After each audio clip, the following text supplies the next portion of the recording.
On today's episode of Let's Talk FGO, preparation for JP's October event. What is it? They're not saying yet, but they're definitely hinting at something.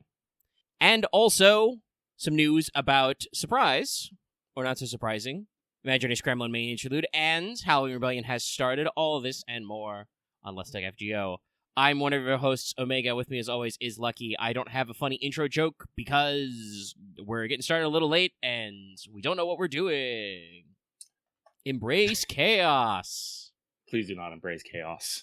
I hope everyone is enjoying Fate of Grand Order, aka your inner and outer child. And while we here at Studio Mega like to bring you the latest in FGO-related news and memes, we will be talking about current and future events for both the JP and EN version of the game, so anyone wanting to spoil this should just make everything into a metaphor. That's where we at. Alrighty. I mean, chat can embrace, the people at home can embrace chaos, but only if they do it in, like, the funny way where we make more money. Like, giving super chats or subs or something. Supporting us on Patreon, like our lovely patrons, including but not limited to Adam DeHart, Blacklist OG, Call Me Zed, Carlos Dragon, JDV9000, Just the Fae, Kaiser Starlight, Legendary Boss Hunter, Liam Kester, Rise of Kenji, Robo and Trevor, some guy named Bob, and Varian the Crow. If you like what we do and want to see us do more, or want to see us keep doing this, I may have to adjust the intro a little. Consider supporting us on Patreon. Episodes early, other stuff. Thank you for support, everybody. Thank you. And to everyone listening on YouTube and Discord and all those man, thank you as well.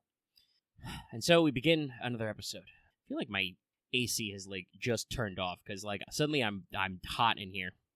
And then watch 30 more minutes into the recording, it's gonna kick back on, and I'm gonna go shiver and be like, "Ooh, I think the AC turned on." Oh, okay, actually, I think it's a bunch of lads in our Discord that's playing Dokapon. Someone's streaming it, and there's like 7 people in that chat.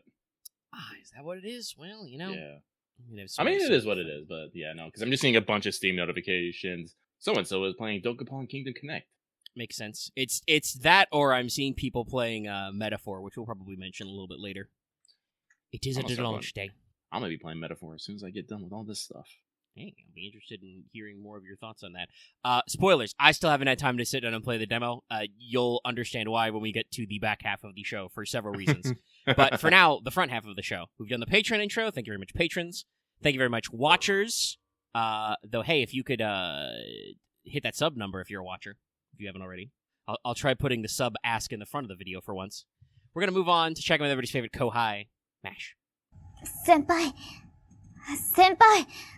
起きてください. Because it is time for Wake the Fuck Up Senpai, regular for Pro Tips.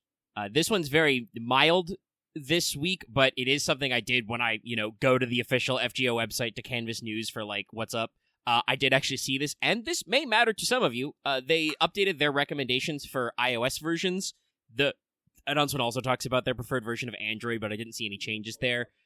They basically have said that they now recommend you have an iPhone 12 or newer, and they are officially discontinuing FGO support for iPod Touch, iPhones 8s, and any devices older than iPhone 7 will no longer be supported. Shout out to anybody playing FGO on an iPod Touch. Rip a big one. Wow. Yeah, but yes, that does mean that apparently until now, because that was the bolded red text, you could play FGO on an iPod Touch. How old is an iPod Touch? I don't know. This is why I had to put this in the pro tip though, because I was like, one, this is a news update for some people. People occasionally do need to upgrade their phones. Maybe it's time to start budgeting your upgrade now. But also, like, man, they mentioned iPod Touch. Jeez. Okay, yeah, no, the iPod Touch was discontinued in 2022. The first gen was in September 2007, and the last gen was 2019. Also, yes, one of our lovely patrons in Patron Chat, one of the perks of being a patron is you can listen to this at higher levels, I should specify, but those are the levels I want you at. But you can listen to the show live and offer us fun facts and corrections. Yes, I do believe that some teapots are expiring soon. The teapot timing is odd, but yes, there should be a great big teapot expiration soon. So if you've not eaten your teapots already, slurp them up. Slurp them good. All right, let's get these guys scronkled. I'm farming the event right now. Wow, we're going to clear one single guy with a Buster Brave chain with 100% crit. Oh, boy. I'll discuss that later when we talk about first impressions, but this event seems cool, but I, immediately feel sad about bonus servants. Anyway, speaking of servants who have bonuses, what you get from banners, let's move on to Records from the Throne, a regular achievement topic. There's some tickets to the Python for Python CE, had about 15. Did pretty good. We have 2 copies of the CE, and I got like 4 copies of the 4-star. Didn't get any 3-star copies of the CE, by the way. Crazy. Wild. But I got 1 Huang Feihu, and my Mordred is now NP3. Well, that's nice. So, like, despite the fact that I probably could use Hyunjo because of my terrible luck with Assassins, because my luck with Assassins is terrible, I'm not going to push anything. I got the redrop CE, I got the 4-star, even though I believe he's permanent later, and I got an extra NP on my Mordred, so I'm just like, we'll take it and go home. Yeah, I bet you will. Because I'm gonna grab that mic, I'm gonna wrestle away the camera, and we're gonna go to Not All the World's Evil, but damn close. It's me, it's a rabbit Lucky. So, I spent 90 quartz and 10 tickets just to get a full set of NCEs. Now, to be fair, all I wanted was the redrop CE, because that is important to me for reasons. Expect maybe in the next coming week, just a single panel. It's gonna be Yume Ren ass, maybe. I don't know. But I am still slightly nettled that it took me 90 quartz and 10 tickets just to get a single CE. Ugh. I'm kind of in a bra mood right now. Just bruh. It's so broski. fickle. Like I said, I got like 4 copies of the 4-star and did not roll a single copy of the 3-star CE, which should be on rate up. Rolled some more 3-star CEs. But it's so weird. It's weird sometimes. I understand why people conceptually look at gacha games and are just like, because sometimes I'm kind of about it too. But we're in it. Whether it's the sunk cost fallacy or just rotate 90 degrees, look at my TV screen where Balatro is open. The gamble. But yeah, it do be like that sometimes. But I'm probably saving, my big quartz pulls for the rest of the year for the Burrito Mart Pass, or, I don't know, maybe my Morgan could use more NP. I don't know what's going on. Stuff and things. Anyway, that means our next segment is, did you finish your master missions? This week's master missions are very straightforward. You need to defeat 3 servants with the human attribute. You need to defeat 3 servants each with the divine and king traits. Defeat 15 enemies with the wild beast trait in general. Complete 5 quests, complete 10 quests. Guess what, kids? That means do the event. I'm fairly certain, especially with only 3 for those servant traits, you will probably rack those up somewhere from farming servants. And if not, there's always free quests. Sorry, sinuses. That means we are moving on to Scalagrams. It's still spooky. Spooky. Only got a couple of items for you on the newsies, unless Discord chat fact checks me. But, I did not actually put it in here because it was, fully covered with the pre-release and the pre-game. But we did start Halloween Rebellion. It just started. Those banners are rolling now. But we also, just to give you that little bit of extra in-between time, they did launch, to basically no fanfare, main interlude Imaginary Scramble campaign. It really was no fanfare. Started to the 7th, goes until the 31st. Imaginary Scramble has been added to the main interlude. If you've cleared W4, it's free. That's forever. There's a new Van Gogh interlude. Her interlude 2 is up, which I do believe people do like. Oh, I should probably actually do that. Yeah. And the banners you get are Nemo Summer Fran, Go Summer Raiko, and Yang Guifei, and that's MHXX. That's all. Just giving you a little something to fill in like one extra bit of time. But the Curioso and Curioso one is that JP continues to give news. They are starting the pre-release for their as yet unspecified October 2024 event. The pre-release started the 9th of this month and goes until the 23rd. So I say not so secret Sakura-themed Halloween. They've kind of suggested we do have a Halloween in the pocket, but also there's very interesting lists in this bonus list here. Mm-hmm. I can tell you for sure it's not a Liz Halloween. But log in for stuff. You got 7 days to log in for various things. And they have pre-announced their block of bonus servants. Your bonus servants for the event are going to be Sigurd, Yagyu, Lancelot, both Lancelots, Caesar, Emiya, William Tell, David, Iskandar, all previous members of the BB group and the Sakura 5. This includes BB Dubai is very new, and all of our other Sakura ladies in there. And Oberon. During this campaign period, they all get 20% extra bond. They have half AP interludes and rank ups, and their interludes are accessible even if you don't have them. And also get, I believe, double suck chance. Mm-hmm. So definitely pushing on those servants. They have announced that the stream to detail this event will be the 16th, so sometime next week, depending on your exact time zonage. And they have specified that accessing the event will require LB4 cleared, but may have spoilers up to LB6. So I'm guessing that the Oberon inclusion is not just for funds. I do know that obviously the 30 million downloads has an Oberon banner, but he may actually be in the event story. Curiouser and curiouser. My money is on it's a Kazura drop event. Good. Could see that one as our source. This should include the opportunity to roll the new servant drop, the story welfare from Audio Call 3. Yep. And may include other things. We don't know. I do believe that because they somehow haven't yet, but I believe this will be adding also, I forgot to put it as a bullet point, but they're adding the CCC Mystic Code or the quest to unlock it to RP Exchange. Or maybe they're making it free if it was there already. So there was some kind of note about the Mystic Code that is CCCC themed. So I guess it wasn't too many C's there. So yeah, like, given the preamble with Audio Call 3, this is not very subtle, so it's something. Yeah. We'll see what's up. But I believe that is all the big block of actual news announcements going on. Oops. Sorry, I zoned out for a second. I just naturally tapped my thumb at this part where start was, and I did not tune my team at all, so that's not great.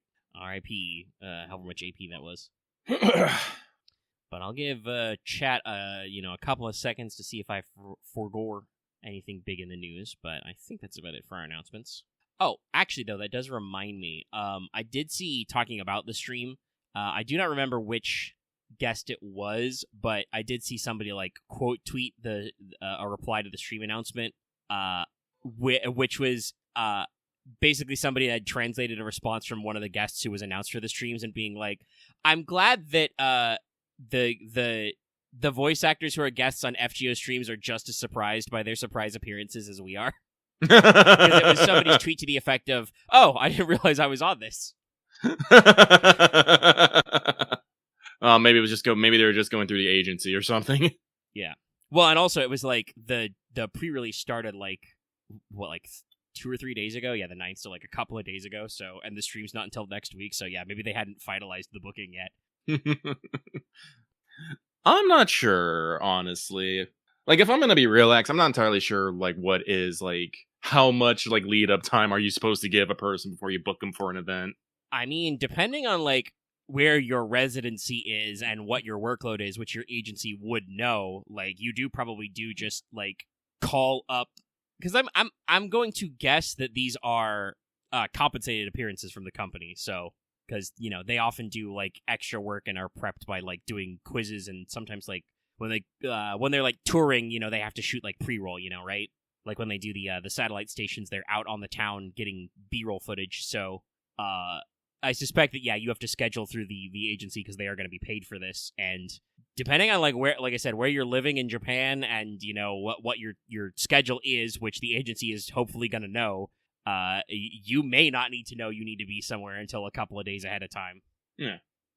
When they do the satellite ones, because those are in, different areas outside of, I believe they're, Tokyo studio, that might require a little more lead up.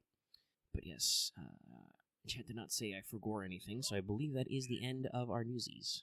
That's the end of our newsies? Very well, then. That means it is time for this week's Let's Talk FGO Mailbag, the segment where we read what you have to say and comment accordingly. Even though I literally posted this like only 2 hours ago, unfortunately Lucky has had a very busy day. That's why we're recording a little late. I had to go run out, do a lot of chores, do a lot of errands, get back, shower, stuff food in my mouth. Of course, my phone died throughout this whole process. I loved it. I lost my train of thought. Anyway, Let's Talk FGO Mailbag, the segment where we read what you have to say and comment accordingly. This week, we got four lovely comments, and we will get through them all. So we'll start right meow. And this first one comes from Monster Girl Aficionado, who says, Dear Lucky and Omega, no questions this week, just sending good vibes and wishing you well. Keep up the great work. Same to you, my dude. We will, and you will. We all will. Yay. And we move swiftly on. Trying to figure out how to turn that into a we all scream for ice cream, but couldn't make it work. Sometimes you just don't got it. And this next one comes from the Tyrant King contemplating how powerful is too powerful for a superpower. That's food for thought. Question. Hey guys, so I have 2 questions this week. First, Lucky, has any anime caught your eye recently for the fall core? And any surprises? Next for Omega, will you bring back Teach Me Omega Sensei, but going over individual Noble Phantasm? Anyway, that's it for me. Sending good vibes your way, and hope you have a great evening. P.S. The power I was contemplating was Void. The power of Void? The superpower of Void? Is there like a specific character that has the power of Void? I'm not sure. There's a couple of characters who fuck around with the concept of Void, but it's very nebulous in Fate and other works. So when it comes to the season's anime, like I believe I mentioned it earlier. I think it was like last week or some other times, but Don Don. Second episode is out now on Crunchyroll. I do highly recommend that. It is I want to say like a modern Fooly Cooly, but it's not quite Fooly Cooly. It just kind of has the kind of feeling of Fooly Cooly, but it's not exactly Fooly Cooly. I said Fooly Cooly a lot there. But anyway, I like it, and I think most people will like it. It has been trending several times. One also that I am watching and excited for is You Are Mismade, Kimi wa Meido-san. This one is also very lovely. It's about a underworld assassin who becomes a young man's live-in maid. Fun fact, Kimi wa Meido-san is actually a play on words, because while Meido can mean maid, it can also mean underworld. So, Japanese word puns. I love it. But despite its dark nature, it is actually very sweet and wholesome, and there will be diabetes abound. So I definitely recommend that one as well. Oh, I haven't really got much into anything else. Yeah, like I said, honestly, like I've been more focusing on playing video games recently. I'll tell you about my experience with the Metaphor demo and some other things later. Let me pull up Crunchyroll real quick here. Let me check my history. Yeah, I've been behind on TV. There are several other ones that I am interested in, just haven't necessarily got the chance to do. Like Mecha Ude, that seems interesting, but I have no comment on that. Goodbye Dragon Life might be interesting. I have read the manga and some of the web novel for it, so that could be good. It looks like we got a lot of unique titles coming out of this core. A lot of these some of these I just don't actually know. I'll actually have to sit down and wait. Actually, do we have the?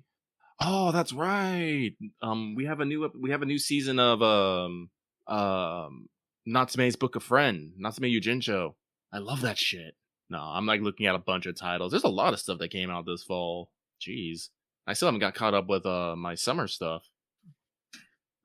I'm gonna have to sit down and do some stuff. But I think that's enough. So yeah, no, go check out You Are Mismade. Well, on Crunchyroll they call it You Are Misservant, but I feel Lucky is looking for the right word.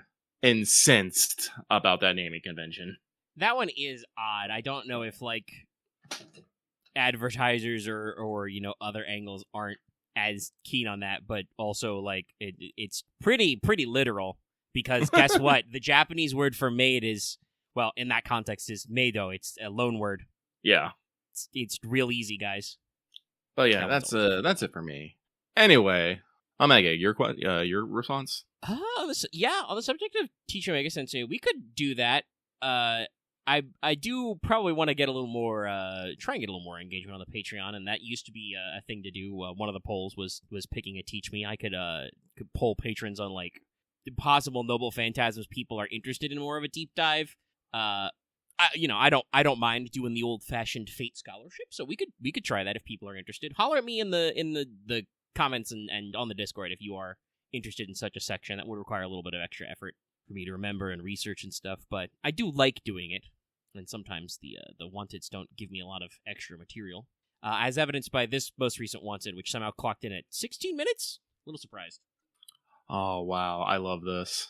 Sorry, So I've opened up Metaphor finally. It's finally done. I'm going through the settings right here, and I didn't realize this before. But in their settings, they have anime subtitles. Display subtitles for anime cutscenes. I'm just like...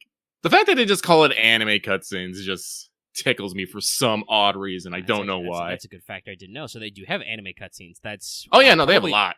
That's probably good. I see where all the budget for all of P3R's anime cutscenes went.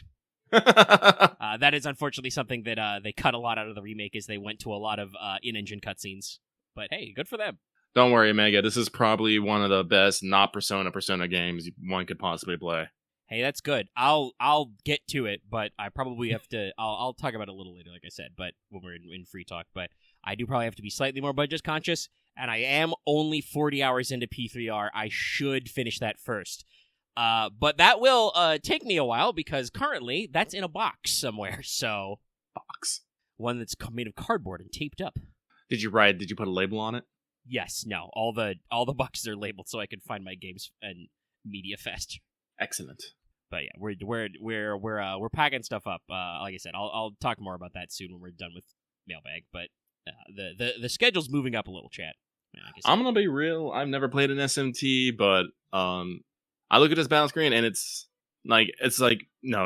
just saying, it's like I hit with my melee weapon or I use my special ability, and if I hit frickin' weaknesses, things go good. If they hit my weaknesses, things go bad. I mean, I think like some of the older SMT games are like very classic RPG. Unless SMT games have this crystal system, which for like full and half actions. Nah, I think I can safely say it's still pretty Persona coded. Well, you're saying that it does kind of have those action systems. Okay, I mean you guys are using a term that I don't understand here. Press turn. Let me see here. This is the thing I have noticed. I do want to say, and I mean no harm in this. I do actually own a couple of SMT games. I just haven't ever played any of them to completion. But this is one of those things where, like, despite the fact that they are made by the same company, and I think, like, arguably equally successful, maybe a little different work in there, people who are big fans of SMT, like, get real, I don't want to say defensive, but, like, get real hyper about letting you know about SMT gameplay and stuff over Persona. And I'm like, yeah, no, y'all, I've Okay. So it does. Well, I do kind of agree, Omega, but no, they are correct. Metaphor does use the press turn system. Yes, and it is explained it pretty well. Yeah, it's just like I said, like 3 people jumped out of the woodwork to be like, oh yeah, that's SMT. That part of like, guys, it's okay. I know you're trying to sell Lucky on SMT5 V Vengeance. Actually, maybe I don't actually buy it for me and I'll play it. That's how you can sell me on it. We need to start getting on throne lists and shit. Gamers, you want us to play games? Buy us games. But did you buy me Ender Lilies? When'd you buy me Ender Lilies? This seems like a familiar conversation, but I genuinely don't remember, Axe. It's also funny because Ender Lilies was free on PS Plus like a couple of months ago. When was this? Email? I am bad about some of that stuff then. Like, sorry, like, hang on. I gotta go check I've installed but still haven't tried out Humankind on my PC, and it will be a little bit. Shit, I hit repeat. I'm gonna fix my CEs. That's okay. It's fine. Was it for like Steam X? Yeah, he said via Steam. Hang on. So you should have gotten an alert. I don't know if it was like just now or if it was a while ago. Oh, I did. Oh, no, it was. It was 5 days ago. Well, thank you, Axe. I did not realize. I have been meaning to play this game.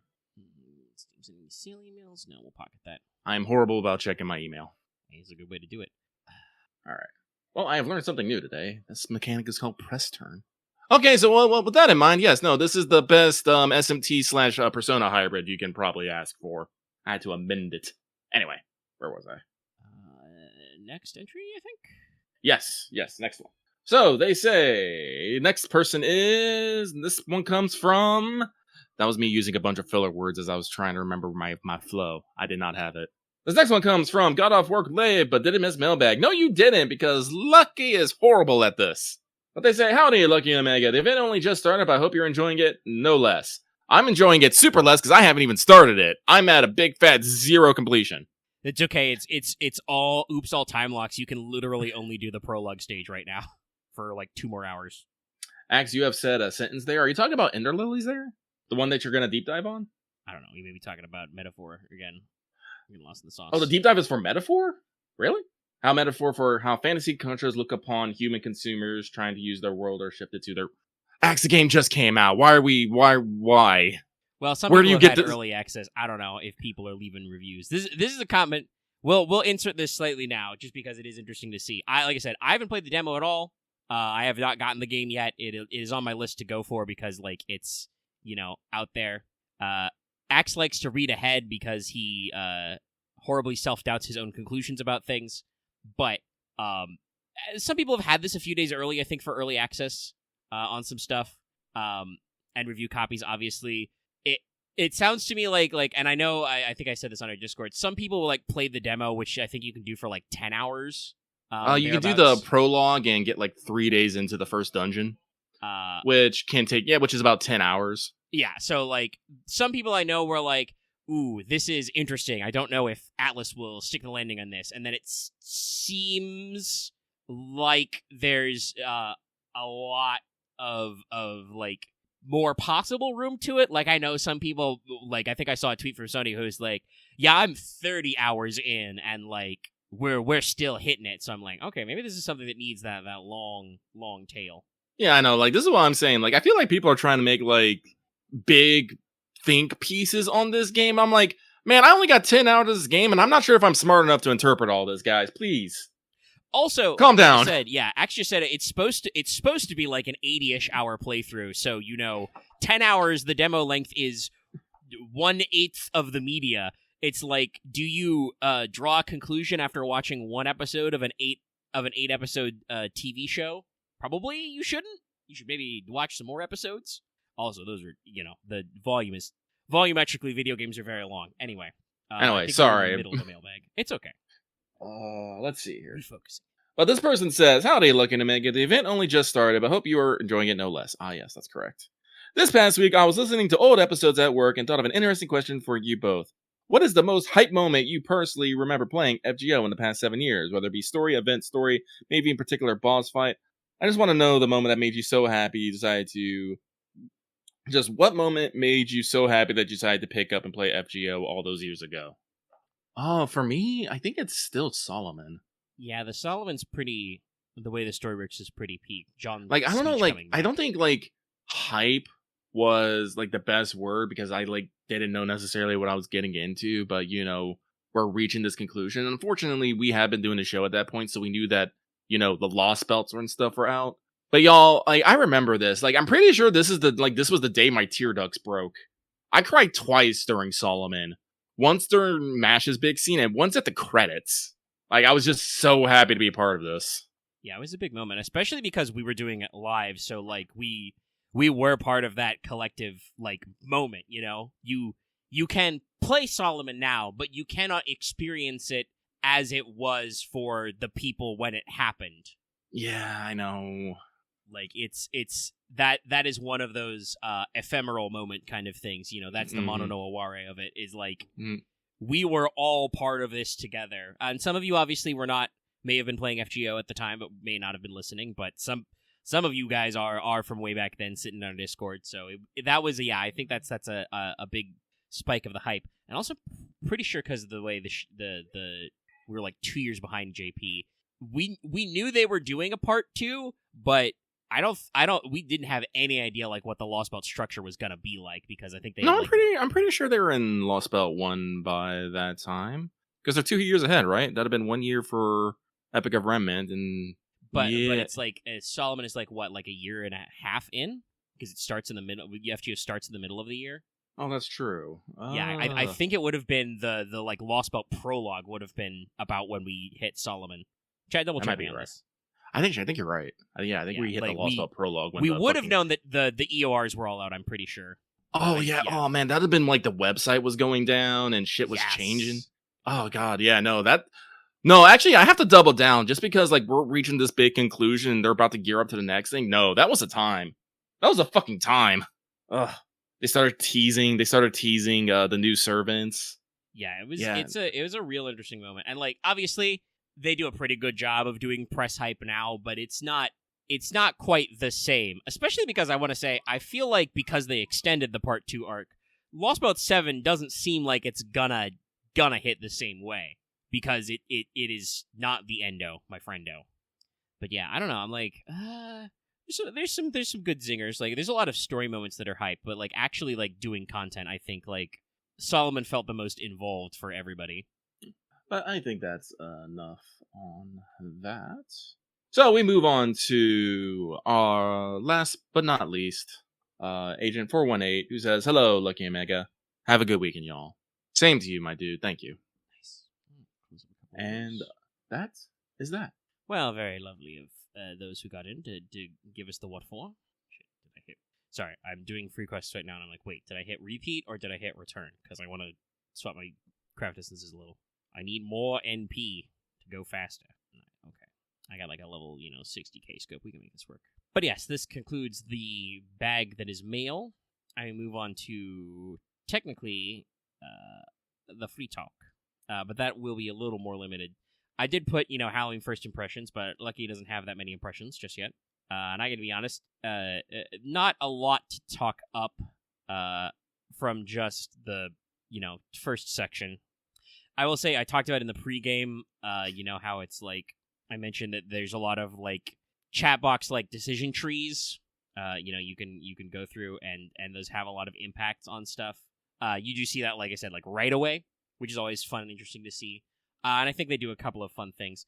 The only note I have that I took at the time was that they do not quite the same, but similar to for like Phantom Thief, thing with Amakusa.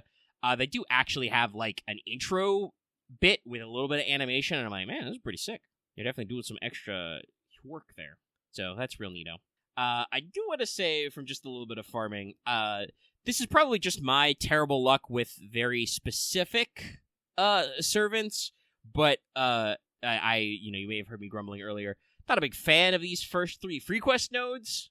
Obviously, I know that they'll do more different, better stuff later, but like we've got casters, riders, and berserkers, and it's kind of in that weird spectrum where like you probably want to use bonus servants because the damage buff and these guys are decently chunky because of where you need to be in story to get here. But like all of the servants I have for those classes in the damage bonus are silvers and bronzes. And chat spoilers, I don't have the EXP to magically grail those guys to 90 ahead of time. You did tell me 6 months ago. When I had loads of EXPs. But yeah, I do kind of feel like the bonus list isn't bad. Like I think I filled every slot with actual like event characters except the Berserker. I'm trying to remember if there's even an event Berserker. If they do, don't got them. None of them. Don't exist. Okay, so there is not any. That seems sad. They should have just made some shit up. But yeah, some of the farming is a little awkward so far. But I'm working through the Berserker node by just taking my bonus servants who have the highest level attack and just being like, fuck it, K-scopes, get out of here. You're done. Get blasted. Experience ennui. Go. Say Shonagon, who I think is my bonus servant who has the highest attack stat. But yeah, so Halloween's off to a start. I think it's doing pretty good. Like I said, they've got some extra pizzazz. And I think the system for like assigning jobs to Mount Liang is interesting. And boy howdy, do I have a lot of high-level servants I can do for the bonus points. But I haven't really completed any yet. God, they got a lot of slots, but you get some good rewards, so we'll tick on the tick on. Well, then before we move to the free talk segment, I'm going to take a brief intermission. But okay, I'm back. Welcome back. Fully back. We're going. He goes. Yes, Chad is talking about a couple of other berserkers we could have done. But that aside, let's do free talk for a little bit. Free talk! Step 1. And I will actually, include a note because there was a couple people in the community leaving like comments on the Discord asking me how I was. Hey, spoilers! I didn't die in the hurricane. Are you sure? Yes. Wow. Yeah. No. Obviously, Milton was pretty tough, but there was a lot of strong prediction that it would die down, before it made landfall, and it did. And also, my current nature of being bulletproof to hurricanes once again continued because it kept going further and further south and missed me by loads. We did get a lot of rain and wind Wednesday, and the power did trip a couple of times. This is one of the reasons why I decided not to go forward with a Final Fantasy XIV stream, among others. But the power was a little goobly, so it was just like, all right, let's just leave it off just in case. The power did go out for about an hour on Thursday, way after the storm had gone. No idea what was going on. Somebody probably tried to move a tree out of the way and hit a power line or something dumb. Tripped over a plug, but it came right back, so that wasn't a big concern. But that was definitely one thing that's been on my mind a lot over the week, so has been affecting my planning of stuff. But I can use that as a little segue as well, because also that Thursday, I was informed that moving day is moving up. So the plan is now apparently to get me out of here into the new house on Monday, the 14th? I think so, something like that. Yes, that'll be the 14th. And out of there. So that has definitely affected some of our weekend plans because I still have to finish packing. Just keep feeding me boxes and packing up stuff and getting everything ready. And so probably will not be seeing any streams for the first couple runs. The exact internet situation does need to be locked in. We've got stuff in mind, and that probably is going to involve a increase in my personal expenses and monthly budget, which is why, like I said, I would love for you to support us on Patreon or watch us lots on YouTube. Check out streams with Super Chats and YouTube memberships. I need to press that one a little harder in the future, try and get that revenue up. But I don't know exactly how that's going to go, so I am going to be, incognito for a little bit. And it is going to be very funny because, planning on moving me out on Monday, and we're going to bundle up the cats and, throw them out after me. But I am, thank God, getting a new bed because this current bed and the mattress are both dog ass. I've had them for years, and they are terrible. No, so this is, I have I think it's a steel frame bed. No header, no footboard. The part at the foot end on my dominant side is the frame is bent and cracking and popping down. Like parts of it have sheared off from just. The bed has also been my couch for God knows how many years. So it's kaput, and also the mattress is beat to crap because it's been my mattress for I think longer than I've had this bed frame. So it's lumpy and misshapen as hell. Oof. And full of weird creases and seams in the springs, so it can be very uncomfortable to sleep in certain spots. So it's not like I can keep rotating it and evening it out either. But we're getting a new one. That's the new frame doesn't arrive until Tuesday, and we're not sure when the mattress is coming. So I will probably be sleeping on the old mattress on the floor or a blow-up bed. So we'll rock that one. But apparently the plan is though to pack up all my stuff in a fairly orderly fashion, so that will mean my TV stand, maybe my shelves, and some my nightstand, my dresser drawers and stuff will all get compiled up there with me. And I was a little concerned some of the utilities might not be in a good spot, but no, it seems like the kitchen and the bathroom is finished. I wasn't sure with all the hurricanes and stuff going on, but that should be fine. But like I said, it's the internet is going to be an odd one, and I'm still not 100% sure about the address thing. I won't dox myself, but the short version is that there's a level of confusion over whether or not the street address is a circle or a drive. Apparently, the previous homeowners just dealt with they had a P.O. box even. And apparently, my parents have had some conversations with the local, master of the post. So the post office, the United States Postal Service locally understands that things addressed to either are supposed to go to the house. The question is if bozos on Amazon know, because apparently, I think I've mentioned this before, but apparently Apple Maps through Apple iPhone just sends you the completely wrong place if you smack in the address because they've got it the wrong way around. So like I said, I don't know how delivery's gonna go. That one's gonna be odd. I really hope I don't have to add a P.O. box to my fucking monthly expenses as well. But, we'll see how that goes. And like I said, the internet thing is probably going to be I'm going to have to specifically buy my own cellular-based internet hookup. And like I said, so that's going to increase my monthly expenses. It's not going to bankrupt me or anything, but it is something to be mindful of. So, like I said, we'll be doing some things to boost revenueification in the future. But first, we got to get it set up even and see. So, like I said, I'm probably going to be like incognito for a decent chunk of next week. Hopefully, we'll have everything fucking revved up by next week for the podcast because you know how YouTube likes those regular postings. But we'll see what's up. And like I said, I'm very hopeful that internet stuff is resolved, even if it is costly swiftly, because Final Fantasy 14 finally woke up, so we're doing Moogle Tombstone and we're doing All Saints Wake, both of which look pretty sick. Yeah. So I really want to get into that stuff. The glam they're doing is for All Saints Wake, I should say, is very fun looking. Oh yeah, no, it's great. I love it. It's very emo, chat. How do I know it's emo? Well, one, I have eyes, but also two, you would not believe the amount of emo song quotes I've been seeing on Twitter. Like so many. Very specifically MCR and Welcome to the Black Parade usually, but there's been a few others. So that's it. Like I said, it looks sick. It's very cool. I like that the headpiece is just horns, so you don't have to. If you're a Hrothgar or Viera, you probably don't have a problem with that one. It's good. And also the Moogle Tombstone stuff just looks, once again, sick. They get a Gwib in there. Got some donut earrings. Adorable. So I'm very hopeful I will be able to get a hookup so I can get in on some of that action with the crew. But yeah, that's going on. I've canceled my weekend plans. We're gonna be boxing stuff up, especially because it is probably going to be a morning send out. So yeah, it's probably gonna mean that no game this weekend because Sunday night. I'm probably gonna have to be like unplugging all my PC towers and putting them in boxes. Hopefully, I got enough space for my monitors and shit. I've kept some of my boxes, so it should be relatively easy to pack back up some of this stuff. But you never know with moving.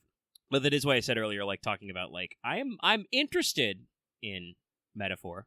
It seems neat. It's scoring very well, and I will use this as a segue transition to get lucky to talk about it in just a moment. But I kept my pre-order for P3R and bought it, and like I said, I've only sunk like 40 hours of it into it.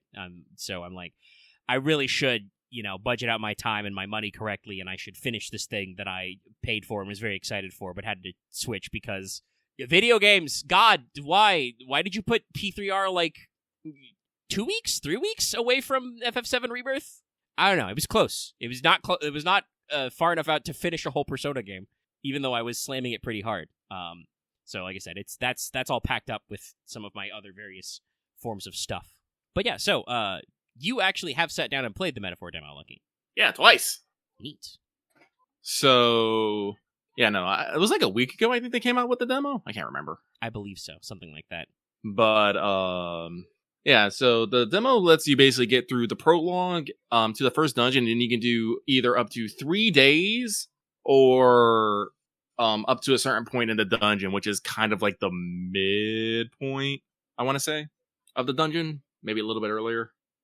And so I know a lot of people have been praising this game up to high heavens and like whatnot. For me, it's kind of a little bit more mixed.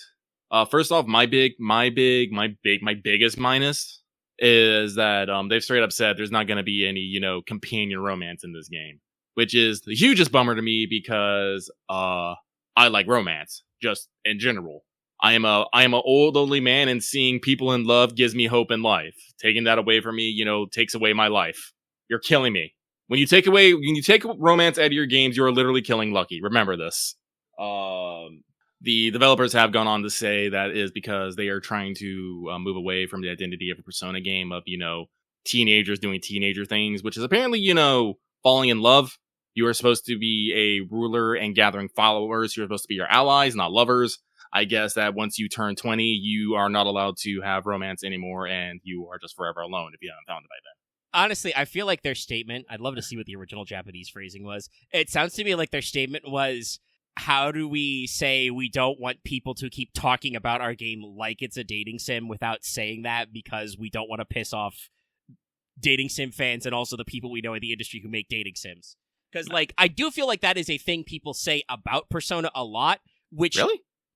Yeah, a decent amount. Like, I think a decent number of people, like, pitch Persona as, hey, what if you had an RPG that was also a dating sim? Like, I hear people make that comparison a lot. Yeah, now that I think about it, yeah. And that is fairly fair because, like, in general, Persona leans much more heavily on the visual novel plus dungeon crawler part. That's true.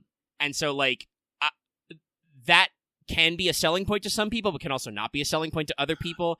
And actually, I have to ask, guys who play SMT, is there any, like, romance in any of the SMT games? My assumption is no, but... I don't think so. Like, maybe in some... The thing I know for sure about SMT is they're very big on their, like, specific types of endings. Like, you usually have, like, some sort of alignment you follow that can turn into different sort of, like, endings that may have romance elements. Yeah, well, again, I don't know, and like I said, like, Lucky was ignorant, and so I gotta be careful about saying yes, no about such things, you know? No, but it's usually been a hero and a heroine in some of the games. So not like as a choice thing, but maybe as like a subplot. Okay. I have heard people talking about, I think it was actually Legendary talking about, while we might not have, well, you know, like, be able to pick romance from companions, there might be more of a story-mandated romance, which could be interesting, but, like, I'm gonna be real, like, I'm seeing some designs here, and they're like, what do you mean I can't fall in love with this girl? Excuse you. Yeah, so this is the thing, like I said before, I feel like, successfully, we should say this, it's been reviewing very well, it's 93 on Metacritic right now, It is up there with, like, this year's, top games of, like, Astrobot, FF7 Rebirth, shit like that. The Fate Stay Night Remaster, Tsukihime, etc. Like, it's up there scoring. Which should, by the way, also let you know about, like, that visual novels with romantical themes and routes do still sell. But, like I said, I often see a lot of people, like, when trying to explain social links and confidants and stuff like that, or just the general vibe of the game, they talk about it being like a dating sim or like a relationship simulator because you do get to pick your girlfriend, and thankfully we got away from it, but I still remember the P3 day, like the original P3 days when every female social link was a romance. Yeah, 3 was hectic. 3 was hectic like that. Yeah. But so, I find that weird that people are saying dating sim specifically. Like, I can understand, people saying it like, a social game, like, I feel like it's the only point of comparison that people have, which is why it's not, like, always, like I said, it will just as equally turn some people off as sell them on it, and maybe why Atlas is phrasing metaphor differently, and designed it a little differently, because I don't know if a lot of other people, like I said, I don't know of games that are quite like what Persona does, where you have all these different relationship options, just not even like romantic relationship options, and there is, I feel like, a decent selling point on, like, oh, well, now that not all girls are romanceable, what girls are like, what are your romance options? And to progress social links, you do usually have to, pick the right dialogue boxes. You can give gifts to girls and stuff like that you're dating. So it's a little bit like that, and yeah, it's an interesting one.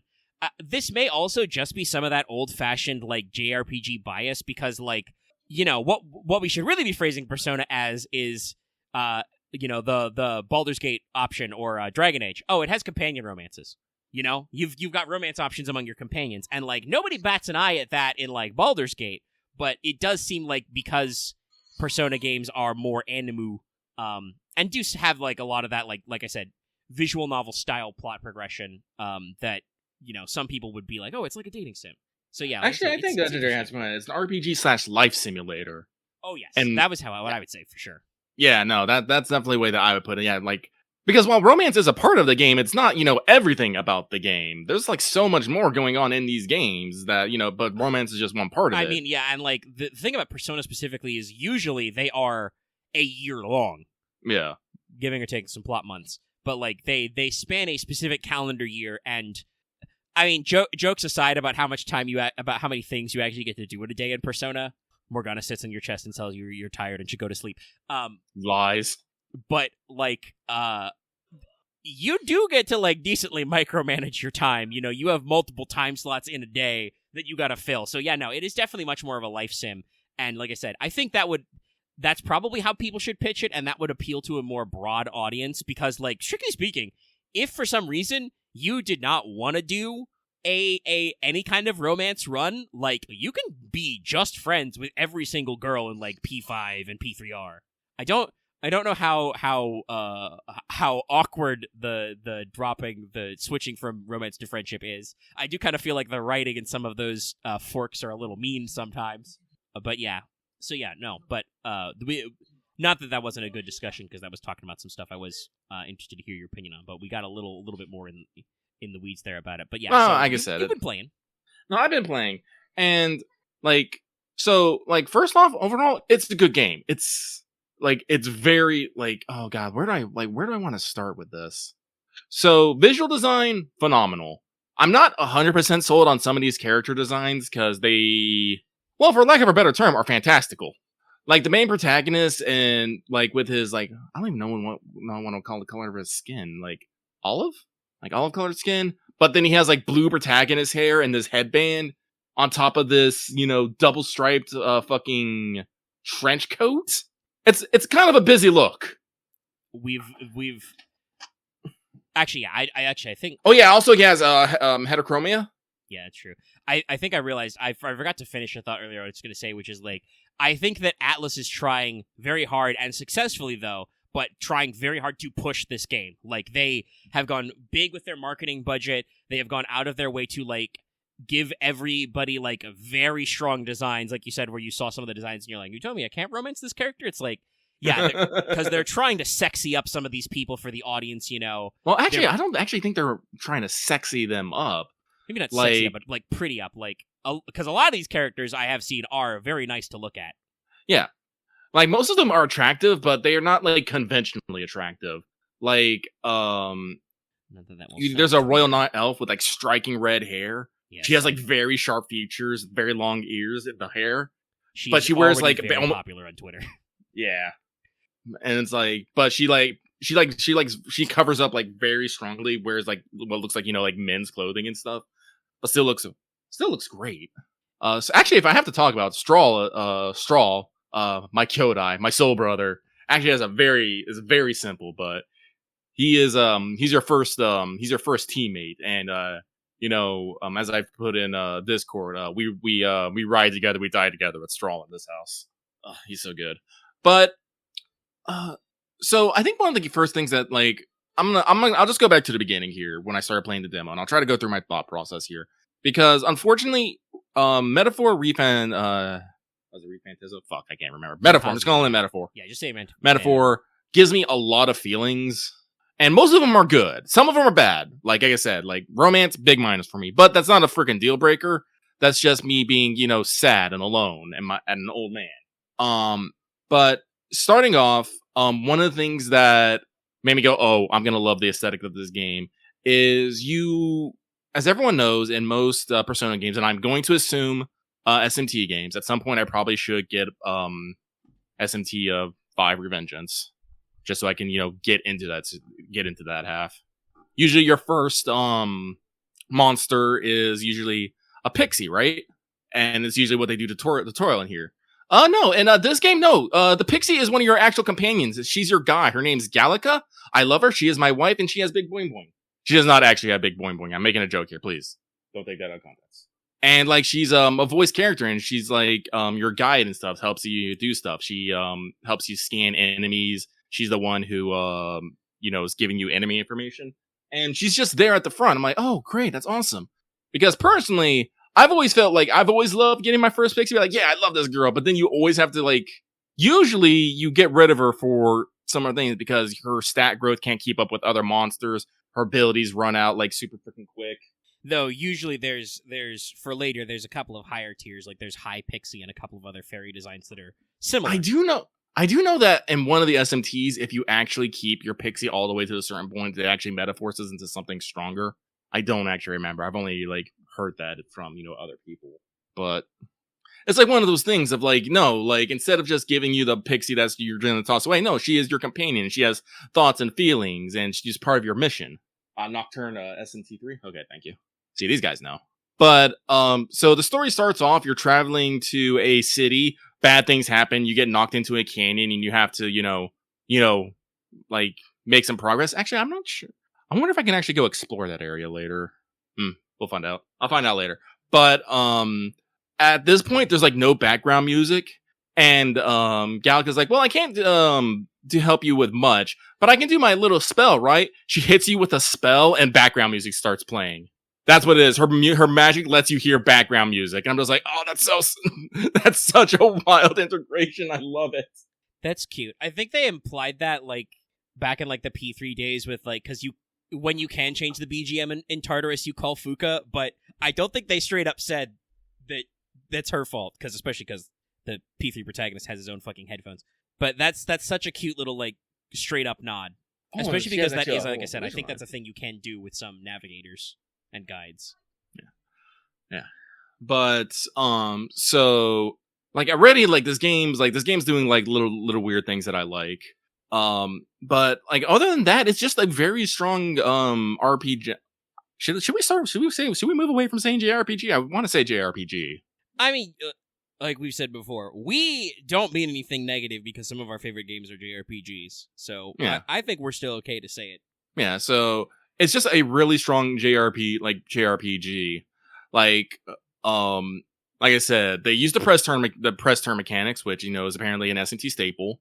But we also have the archetypes, which are the not personas, which are basically personas.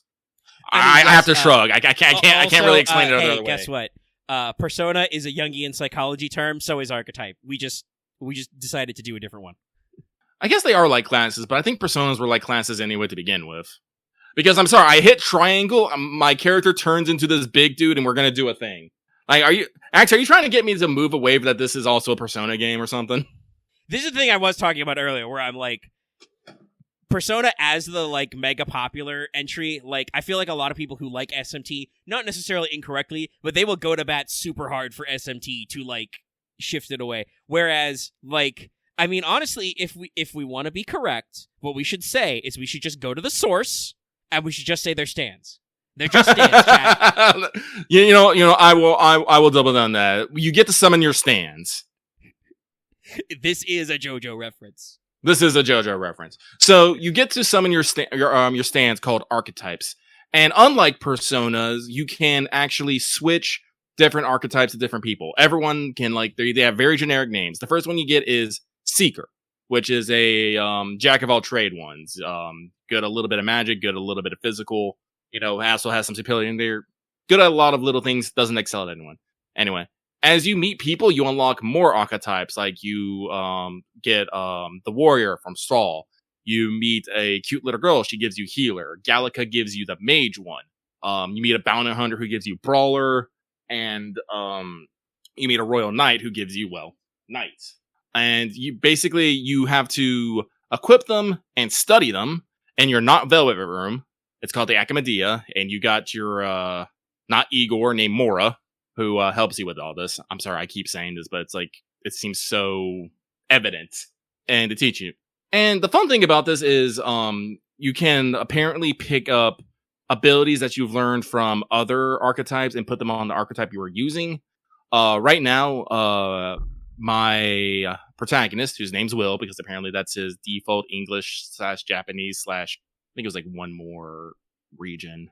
I don't know if I remember it's like Korea or Chinese, but I have him playing mage right now. But I also have unlocked healer, so I took Hama, the light attack, and put that on there so he could also use that. Like my warrior Strahl has also unlocked brawler, and he picked up perfect punch from brawler and can use that with his warrior set.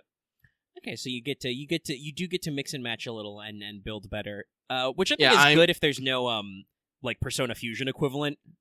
There's not a Persona Fusion equivalent. I'm not sure, but if I'm looking at the system right, I do believe you get to evolve the archetypes into new, stronger ones. Yes, I think I remember that from some of the press conversation. But yeah, like some kind of customization on top of progression is always good because sometimes it can suck to be locked into the moveset. So it's good that you can switch things up a little. Yes. So I do believe there's I think I've seen names for I just dropped my controllers. Names for other ones, like I think you can on like Merchant, Summoner. I'm not sure if it's called Gunner, but I saw some guy with guns and Will was running around with a crossbow. I think it may be actually be called Gunner. I remember there was definitely some like press screenshots about it, and like that was going on the internet because it is, you've got, Knight, Mage, and then a lot of people always find it so funny that, we've got Gun, even though that's historically accurate. So, yeah. Combat, it's like even though you were combining, stands and the press turn, because it's like it's not that hard. Like it took me a little bit to understand the press turn mechanic. Because basically, unlike in Persona, where it does have like baton passes one more time and all out attacks, and press turns, basically whether you not hit weaknesses or blocks or stuff determines if you can make more actions or not. Like if you miss an attack, you'll lose like two turns just right off the bat. So if you miss, that might just end your turn right there. Same with like if you do an attack and an enemy blocks it. So if you kind of just go willy-nilly into fights, you can just end up completely slamming you, especially with like because the press turn works for enemies as well. So if they get an ambush on I've been ambushed multiple times, and just in the matter of the turns, they've taken out two of my characters in that ambush. Yep, that's Atlas. They are forgiving though with this. They do have a retry function. You can just hit L3 and it'll just take you back to the beginning of the battle. It won't save you if you get into an ambush because you'll just go straight back to the ambush. So, be careful. But they do actually add, for battles, they add a little bit of an action RPG element to it. Like in like previous games, you can go up and previously attack. You can attack enemies on the field. But if you attack them, you can continue attacking. And if you attack them enough, that's when you get the stun function. And then that's when you can basically start in and hit them all for, usually from anywhere from like a third to a half of their health and stuff. And there are certain effects that, proc off, stunning enemies in the field. One of the main reasons why I've been running Will as a mage is that he has an ability that anytime he stuns an enemy on the field as a mage, the whole party gets back 1 MP. And this is Atlas, so it's all like, do you want MP recovery items? You better hoard that shit. Yeah. God knows how many in technically like 4-ish Persona games, because P3R is a pretty extensive remake of just how many dungeon runs are ended by, well, everybody's out of fucking MP and I only have 1 snuff soul in my pocket, so we have to go home. Yeah, no, Rewind is a very nice feature and I do like it. Actually, this is one thing I have heard that I also like is that unlike Persona, and I think even some of the SMT games, if your main controllable character goes down, you do not auto-lose. That is correct. Will has gone down many times. Thank God. That is the single probably, I understand that, in Persona, they keep the protagonist as the wild card, but, that is so many, bad runs in Persona is just if something bad happens to the protagonist, you're fucked, so you want to make sure that he never dies, because everybody else can die as many times as they like. Also, saying they fixed it since SMT Apocalypse, technically, they didn't, because I'm pretty sure that was 2016.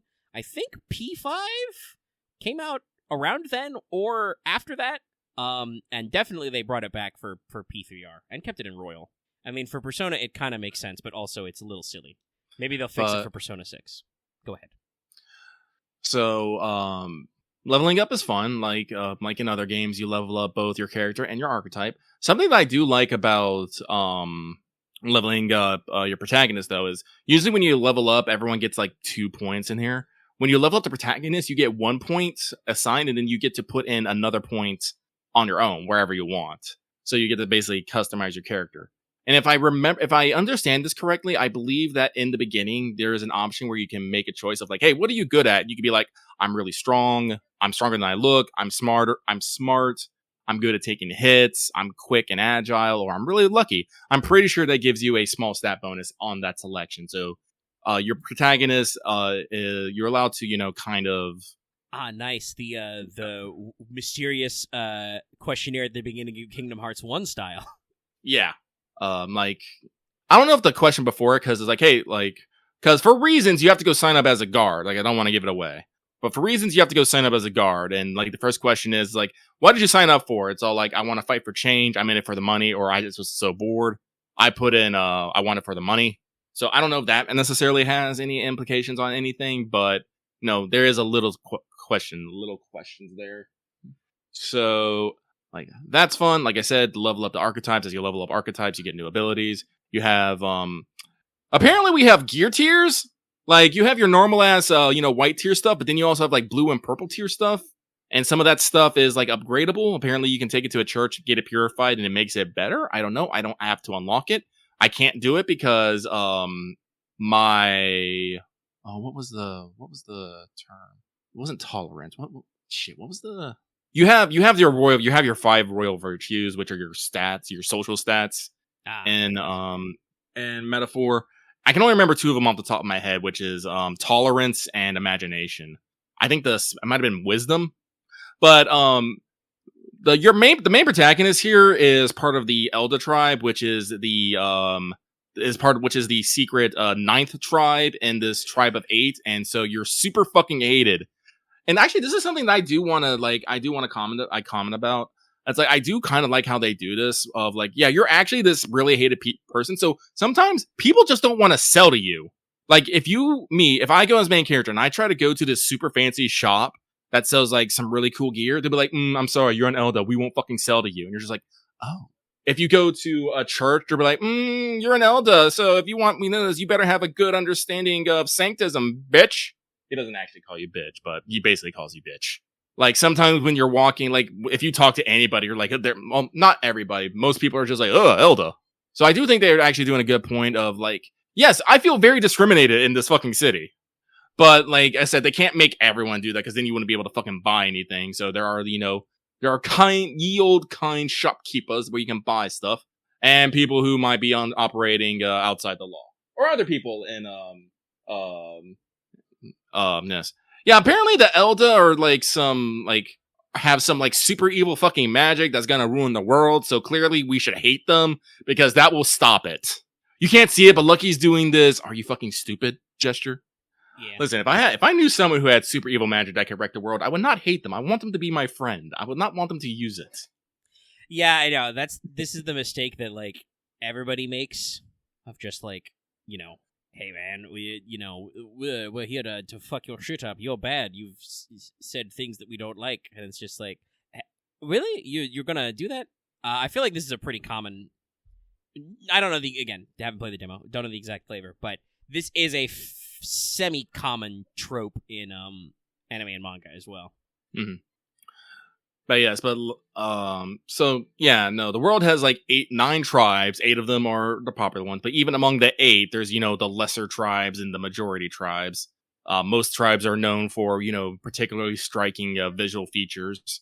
Forgive me if I can't remember the names off the top of my head, but we have like, we basically have like, kimono mimi people, animal-eared people. We have long-eared people, people with horns, people with like a third eye. Dwarfs, looks like there's like a little mouse people in there and all that stuff. And I do think that this is definitely a metaphor for, racial discrimination and whatnot and other such things. But then there's something like really fucking weird here, because we do use the term human in this game. There are humans, but apparently humans are SMT fucking boss monsters. This is, and I think that's definitely the thing I was talking about earlier, where I heard some people go like, ooh, I'm not sure Atlas can stick this. Is it actually creakier than anything that's normally SMT? Oh shit! Because like we're going all that in. Is definitely like that is something that's very ham-fisted. What it actually is, I don't fucking know. Yeah, like, we're definitely saying something. Yeah, which is super fucking weird, because you as a protagonist have this book. It's a banned book. It's a book that shows basically modern civilization, like as we know it, as this shining utopia, but it's been horribly glorified. There's only one race, there is no magic, everyone is equal, there's no difference between the rich and the poor, and you just see pictures of people like in skyscrapers with cars, and I'm just all like, bruh, like I am way too jaded and cynical for this shit right now. So like this is one of those reasons why I'm looking at this game. I'm like, I like this game. I don't know if I'm actually gonna understand this game. I don't know if this message that the metaphor that this game is trying to sell to me is going to stick with me, and that does slightly worry me. Yeah, I mean, like I said, looking at it, I feel like this probably is something that like you're gonna need to get into those deeper hours, and again, not getting into the game for a little bit, but I feel like I can trust Atlas enough to not go for a skip with some of these heavier elements, because like I said, it sounds like people who are playing the full game, or like reviewers who play the whole thing, are like, no, do stick with it. We got something here. And I'm like, okay, that's good. I feel like I can trust them, you know? Okay, seeing that it's based off the artworks of Hieronymus Bosch, that makes sense. That man makes some fucking weird ass shit. Yeah, Bosch paintings are crazy. Look them. No. I mean, if at home you don't know who Hieronymus Bosch is off the top of your head, you probably have seen the images, but look them up if you haven't to remind yourself. Oh shit, no. I'm actually fighting a boss that is just one of them right now. I just realized. Hang on. Yeah, I Googled it to double check, and it's just a lot of like. Yeah, no, well, hang on, let me pull this up real quick here. Like, lots of like weird stretchy mouths in places they shouldn't be, and like your limbs all over the place, and cow skulls and other weird shit. Biblically accurate humans. I did not know that. I wasn't familiar around with Bosch's work. Just pull it out of me. I mean, I think it's looking at the two comparisons. It's like it's one of the things where like when you see them side by side, you're like, oh yeah, that's literally it. But when you see the top image that was posted, the actual game image in the wild, you're like, what the fuck? And then you see the second later, and you're like, oh shit. I mean, like I said, I'm curious where they're going for it, but I'm one of those people who can like, I actually enjoy the story of well. I don't know. It's been a while since I don't know how heavy the story reads, but like I played Final Fantasy Tactics Advance, the first one, and I'm not one of those people who's like, oh, villain protagonist, because that's not actually what it's about. No. When we're talking about the story, I feel like I don't actually think that the writing is as well in these early hours as good as it could be. There's several like missteps in said things. Like they kind of let you know like real quick before it even becomes up. Hey, yeah, you got to become king, buddy. And I'm like, but why? And then you find out, like 4 more hours in, oh, there's going to be a giant contest that determines the king, and we don't want that guy to win. Another such situation is you are talking to one dude, and he's like, yes, you must cultivate your power so you can fight the big bad eventually. You say this as you're on the night of an assassination where you are going to try to assassinate the big bad. I'm just like, I think that the assassination is probably going to fail. Yeah, that's another one that's interesting that makes me think about, like I said, like how they've, like, marketed and pitched and tried to sell this game. Again, very successfully. Like, I think it's one of Atlas's, like, biggest launches ever. I mean, it's a good-ass game. Like, I am sales. I'm number biting 2 on at the Steam leaderboards, just under Sparking Zero, which, like, Sparking Zero has a lower Metacritic score because I think it is, like, less of a, like, critically interesting game. I've seen some Sparking Zero footage and, like, some of the what-ifs they're doing, like, right out of the gate. Like, I guess slight spoilers, but like I've seen some video footage of a what if you can access immediately is what if Krillin and Master Roshi also go with Goku to take on Raditz? And so like they're there and you can immediately set up an alternate timeline like on the first fucking fight of the game. So like Sparking Zero is a game that is going to have much more mass market appeal for what it is, but like Refantazio being like new IP, even with all the press push, which I think they've gone very ham on the marketing, like being number 2 is like, damn, that's impressive. Also, I want to say, an aside, but we are Let's Talk FGO. Holy shit is Eliza the Nine Tattoo Dragon super easy. You get her temporary at the end of like chapter 1. I already have her at Bond 5. Just doing this farming. She is easygoing, chat. Ready to hang. Also, yes, like I think a lot of people in consensus is like Sparking Zero is like the culmination of like years of Dragon Ball video game design into something that is real hype. Like I'm genuinely, if I pick up a new game anytime soon, it may be Sparking Zero first, just because that seems like that's got like oodles of entertainment in it. But yeah, they broke a record, so like good ass game. But it makes me wonder about like the pacing and structure of like are we telegraphing so hard so that we like don't lose a more casual audience, like. Because I do think there's a decent number of gamers who, I mean, we can say some of them are just dumb, but some people are not here to get, like tuned into something super deep right away, so just, like, the game telling them, hey, you gotta be king, that lets people go like, okay, that's what I'm doing. I must become king. Like, I don't know. It's a curious thing. I will want to see how people feel about like the whole breadth of the game and like more, and especially once I get to see it myself. Yeah. No, like I'm in it. Like, even though it's like a little confusing, you know, might be a little over my head. There's no romance, and it's very visually busy. It's visually busy. Like, they have like all their menus are kind of like these like painted menus, and they're a little weird. I'm not gonna lie, they're a little weird. So very intense, yeah. It's very intense. But like despite it all, no, I think this is gonna be a great game. Like, I'm excited to get in on here. Like, when we get done recording, I am probably just gonna, you know, transfer to my bed, and, you know, I'm just gonna go with it. Well, do you have anything more to say about Metaphorio? No, not at this point. Like I said, I'm still in the early. Okay. I need to get deeper into it and see if I can actually parse what they're trying to go for here. Because that's a pretty good segue to like what I'm probably going to be doing after we're done recording while the video's editing and stuff, which is playing Balatro. Balatro. Yes. So, chat, I have a funny story for you. First of all, I'm glad to have infected several people, especially the Fail Betrayal Brain Trust. I think I got both. I pitched it well enough to both Vesper and Loth to play TCG Card Trip Simulator. Very fun. My own playing Card Trip Simulator is slowed down because I'm pretty deep in the progression, so getting new stuff is a little slower and takes a lot of money. So just you're in that natural like low point of the curve. But you know, there's games that are talking about. So what games have I been playing? Well, this, or I think technically late last week, recently, Sony sends me an email which is like, hey, your PlayStation Stars rewards points are expiring soon. I believe they only last so long. And they're like, you should spend them. By the way, you can only spend them in the app. So I pop up on the app on my phone. The PlayStation app on your phone is pretty good. It's just funny that like you can only do the rewards through the phone.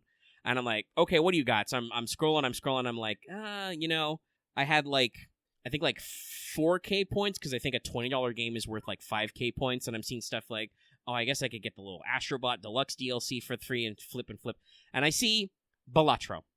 If you don't know, chat, Balatro is a very popular indie game recently to come out. I'm a little behind the fad, but it's been sweeping the nation.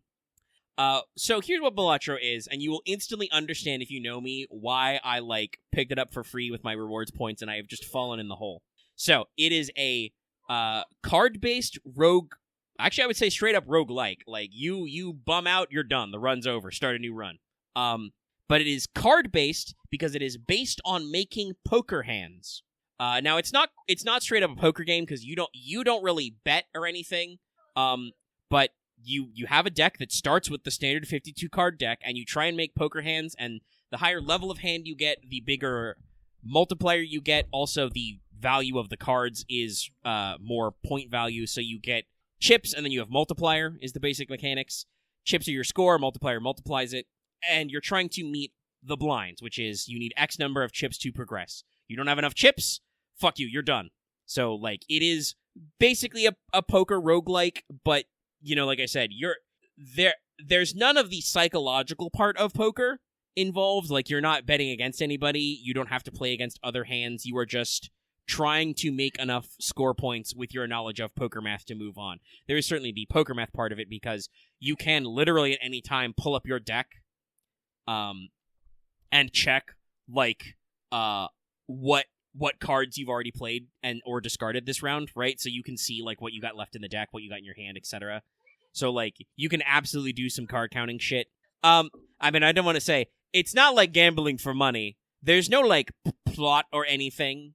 It's not like other games like another indie darling of like Buckshot Roulette, which is just we're playing Russian roulette for money with shotguns. But like it's just it's just like literally you start the game, you hit play for the first time, you get a tutorial, a little joker card talks to you and tells you what to do, and then that's it. There's no explanation. We're just going. It's just pure gameplay. And like I said, it's not gambling in that sense, but you do earn money rewards, which you can use at the shops between rounds to upgrade yourself by clearing games and also through doing other stuff. And like the run is over if you run out of money. So I won't assume that like Poker Satan comes out and eats your soul or something. Like I said, there's literally no story. But It's basically like we took the game design of something like Slay the Spire and we made it even more streamlined and like easy to run on a stand. Yeah, you don't actually bum out if you go negatives. Like it's just you don't make the chips to keep going, so you're just out. You're out of the game. And like I said, I don't know. It's got some like semi-picaresque, like a little bit of like creepy clown aesthetics a little bit, because one of the major mechanics of the game is jokers. So every so often you can pick up a joker, and I think the first shop you go to is guaranteed to let you buy a what the game calls a buffoon pack, because they have booster packs. They have standard packs for standard playing cards because you get to modify your poker deck, which is very funny. There are tarot packs, which give you arcana, which do funny things. There are celestial packs, which give you planet cards, which planet cards make your level of your poker hands better, so you get to level up like your value of 1 pair, 2 pair, high card, etc. I should say this right now. I've actually cleared a couple of runs. I've only had the game for like a few days and been playing it, a lot during my downtime, but it is not like one of those like super punishing roguelikes where like you start at the default difficulty and you're gonna... It's not like FTL, a game I have owned for years and never beaten, is how I'll say it. Like, you can be reasonably expected to finish the game because it has unlockables. Like, you unlock extra decks by beating the game at least once with all of your like basic decks. And yes, you do get to pick a deck, which gives you different specialization. I cleared first with the yellow deck, which gives you more money, and then I cleared with the deck that unlocks, which gives you a spectral card right out the gate. You do have a couple of different like core stats. Like you can play so many hands per round, and you can discard so many cards per round. I've bought some blank vouchers. I mean, I redeemed it on PS5, so I'm not getting mods, but they got a lot of little fiddly things which I love to customize stuff. But the big one, like I said, is jokers.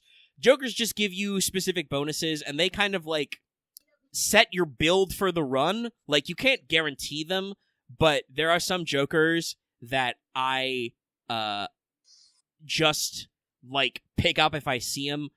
There's one that just gives you extra multiplier if you're paying like face cards. There's one I really like called Fibonacci, which is literally like if you play any card that is a number on the Fibonacci sequence, you get a big bonus. Another card I fucking love is 10-4, the walkie-talkie. It just makes your 10s and your 4s better. They've got ones that are like any evens are better. Like, and the jokers come in rarity, so like common jokers will be shit like, the default one the game gives you in the tutorial is just +4 mult.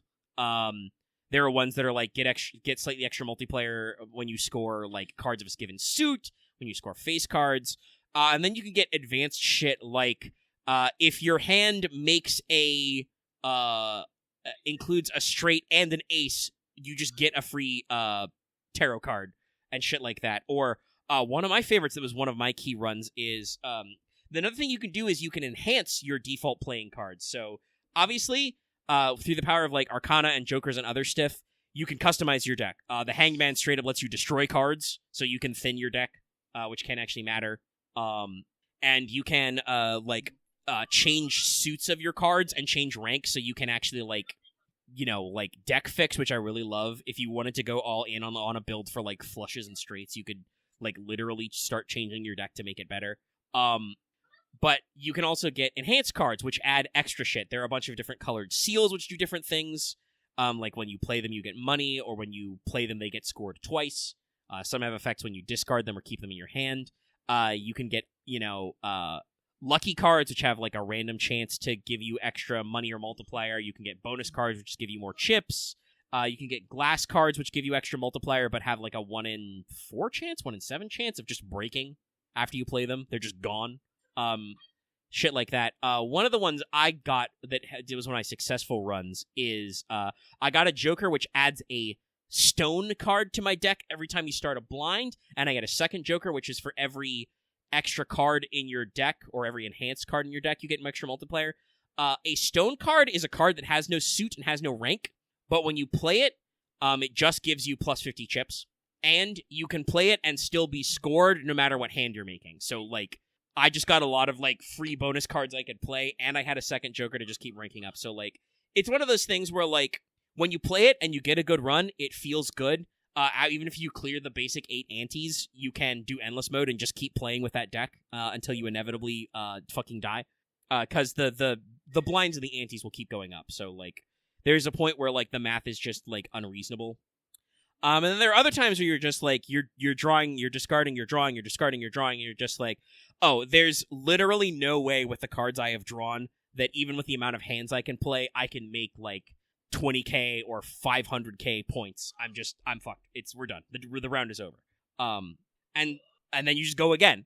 So like I am like deep in the Balatro hole. I've like literally had it up. I have fucking multitasked. Like I have had Space Truckers Google Doc open on one monitor. I've had TCG Player on another monitor, and I've been playing Balatro on my PS5. Like while I'm watching something on my phone, like I have done some advanced level bullshit with this. So like if you haven't picked it up, try it out. It is one of those roguelikes that I really like because there is no story and stakes in that sense.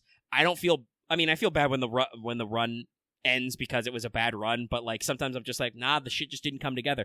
I've like lost on turn 1 because I just like couldn't get a good fucking poker hand because I do feel like while the game can do stuff to make lower ranked cards like 2s and 3s and shit worth it, you really do live or die in the game by like getting higher ranked cards, aces and face cards especially, but even 10s because that's the same score. So like sometimes you just are like pair of 3s, pair of 2s, that's nothing, that's no points at all, and when you're starting on the first like blinds and you don't have any fucking jokers yet, like it's rough. Also, every round, every ante, they call it, I should say. The round is the actual game you play. The ante is like each level you go down. You have a small blind, a big blind, and then the boss. The boss blind have special abilities. Some of these fucking suck. It's a roguelike. You should expect this.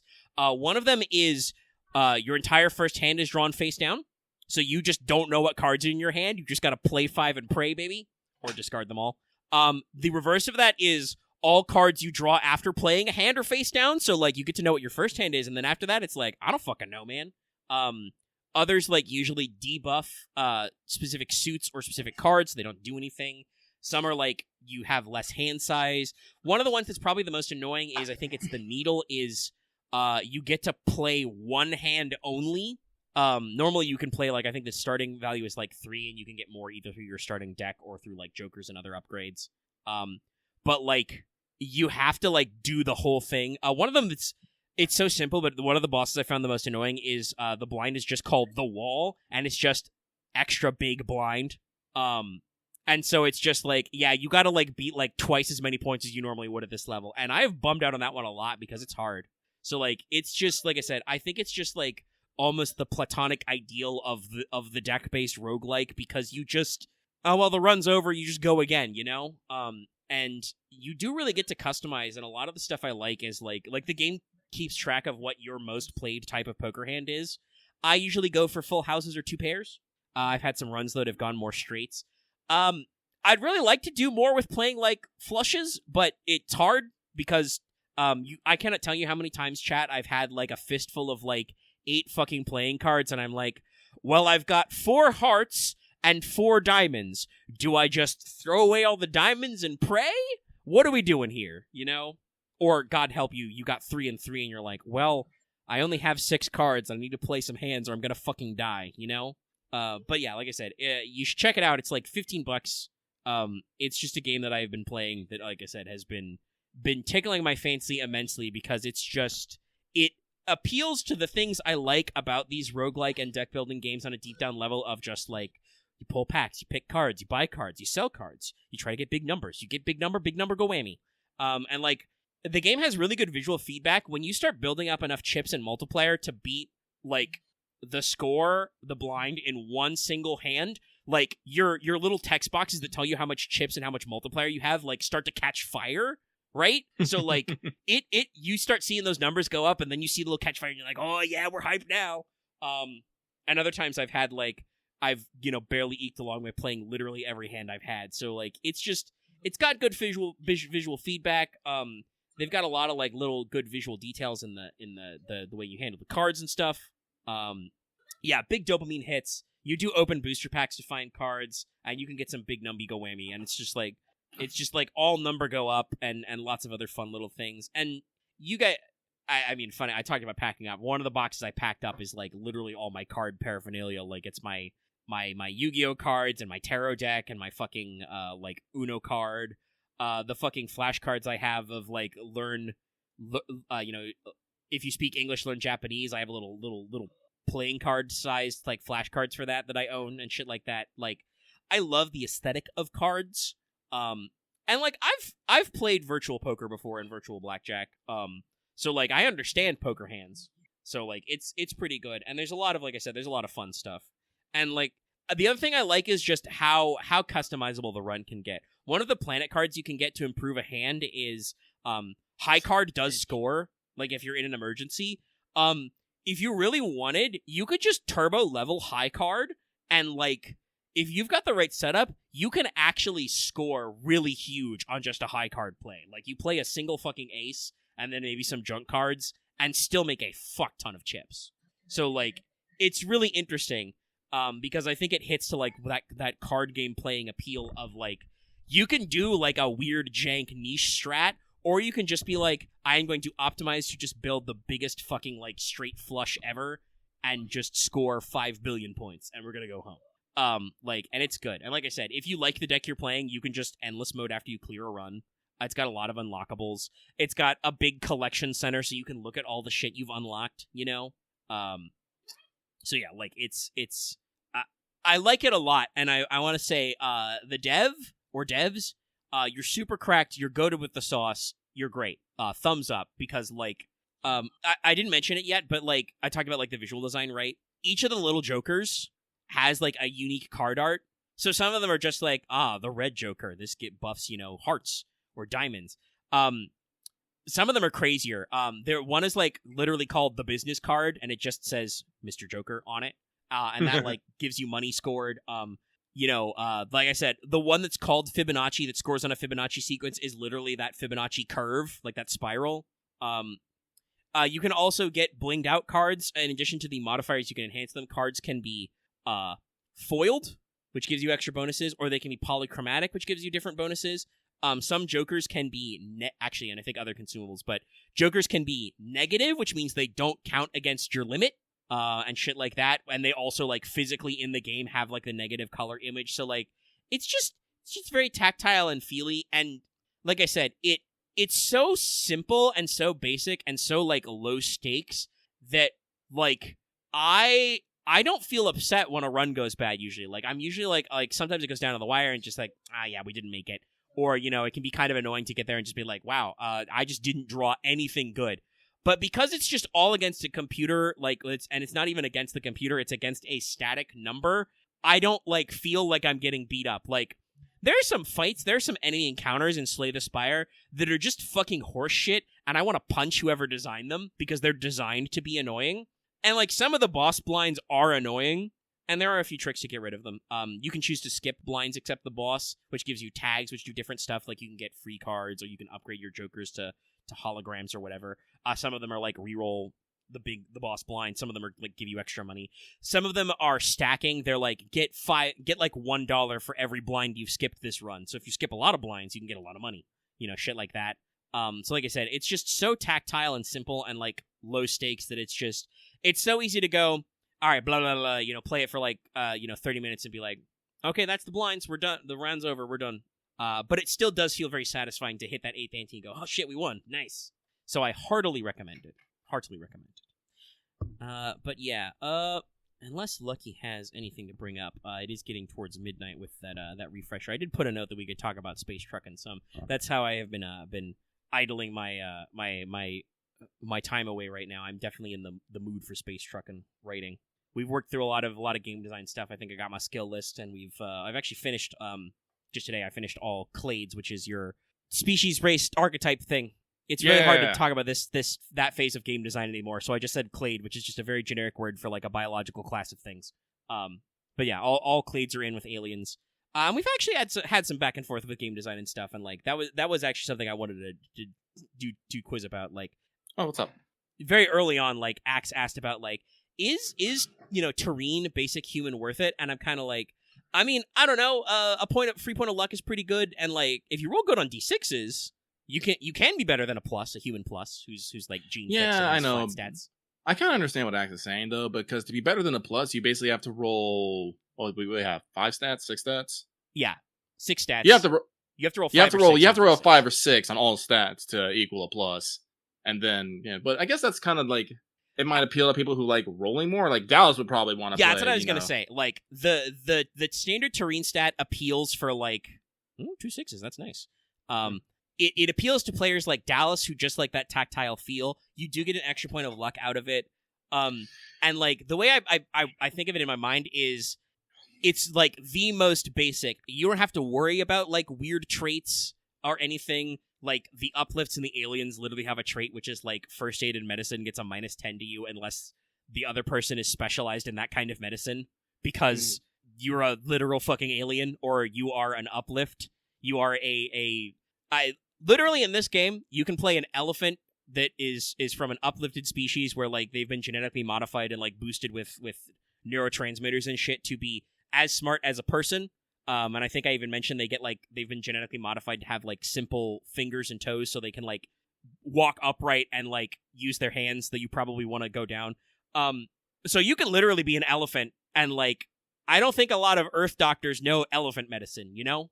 Human doctors are not supposed to specialize in that. So there's a lot of complexity and a lot of like options in it. And like I said earlier, like thinking about like min-maxing. And I don't mean this derogatory. Like I will say this, Axe I think is a min-max player, but I think that's because he said before he really hates failing. I will say that does mean that luck is very important. I did write out what luck points do. I based it very heavily off like Moxie and stuff from Eclipse Phase, and there's a lot of good stuff there. A lot of solid things you can do to spend your points on to just be like nah, like flipping, succeeding, downgrading crits and shit like that. So like it's a stat that goes from 0 to 10. Right now, it's probably going to be 20 XP per luck point. So like the free point of luck is decently valuable. And there's that. I mean, min-maxing is optimizing. I think it's just that you say you think there's a difference. I don't actually think there's a difference. I just think that the min-maxing phrase got a bad rap because that was a very particular kind of guy playing D&D, especially in the 3X era. But they exist in all games. Which is they were optimizers who were also what we call tryhards, chat. They were very tryhard about it, very sweaty about that optimization as well. And I will say that for sure. I do not think that Axe or anybody I've played tabletop games with is a very sweaty tabletop game player. Yeah, no, like that is difference. But I probably should just say optimizer so that people don't get a thing. But people know what I mean when I say min-maxer. But like. There are other templates that are very much more in that way of you want to like, I do want to heavily optimize what I am doing. I think I even said this when we were talking about it. Like, I don't think that variants or pluses are the template for optimization. That's definitely like clone or GAI, where it's like you really get to focus on having the extra points in stuff. But I am curious now that they're all written, how people feel Axe, about it. I am going to dub you out. You're the person who basically started our fantasy rain game as a teenager with a maxed out sense, and we had to talk you down from having a whole bunch of abilities that will let you just do everything. I call that min-maxing. Yeah, no, it was very maximizing. It was like, and I will say this is, I mean, your stats got different. Some of them might be on recording, some of them might not. And I will say, like I said, I've played with Axe long enough to understand that it is. He doesn't really mean anything like aggressive by it. No, he doesn't. But it's just like when he wants a character to do something, he wants to be able to do it on a fairly reliable state. I will say, obviously, with when you involve dice, stuff goes weird. We've had a lot of rolls over Rain where people have like 7+ dice, and sometimes you're looking at them. Like I've rolled a lot of NPC dice, and I've it's all like I don't see a single match here. What the hell? I'm like 8 dice. I rolled a fucking straight again, bruh. And it's just like But yeah, so like I do want to say that like I wrote them as I wrote them, but like literally when I wrote the Humanity Plus option, which is like your boosted gene fixed super healthy human, and I'm just like traits none ? Because I don't know, and I think it will stay that way. But that is definitely like a thing I always like feedback from people, whether it's just like they're interested in that. Literally, Aaron posted about like reading, Octopus Uplift and stroking his chin kind of stuff. and I said, I've always really liked the octopus uplifts from, like, Eclipse Phase. And if you don't know, chat, octopods, various octopus species, are real smart. They're like, most of their body is brain. Brain. And because they're mostly cartilage, they can fit in anything smaller than their beak. So yeah, that got to be fun, and literally give them the multi-armed trait so they can quad wield one-handed weapons or dual wield two-handed weapons because it's funny. Like, you know, I don't want this system to be necessarily super serial. Like, it's got a little bit of whimsy and space western to it. I made gambling a straight up a skill because I was like, I need more willpower skills. Let me just put in gambling. Who doesn't like space poker? Or maybe space blackjack? Space bridge? Space Magic the Gathering? No, probably not. But yeah, like I said, I think I've locked in the skill list. I didn't really hear any, like, complaints or questions so far on that one. I think I got my grid down.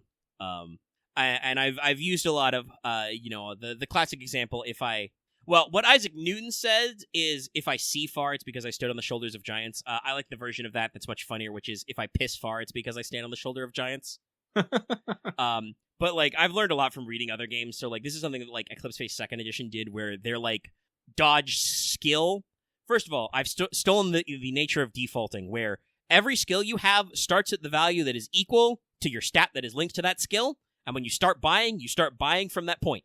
Oh, so, okay. Just like, hey, if you have a lot of int, all of your int skills start better. Good. Same with, like, fitness and stuff. But also, then something that 2nd Edition did, they made Frey, their dodge skill, start at your reflexes times 2. So when I put dodge into this game, I was just like, no, I like that. Dodge just starts at your agility times 2.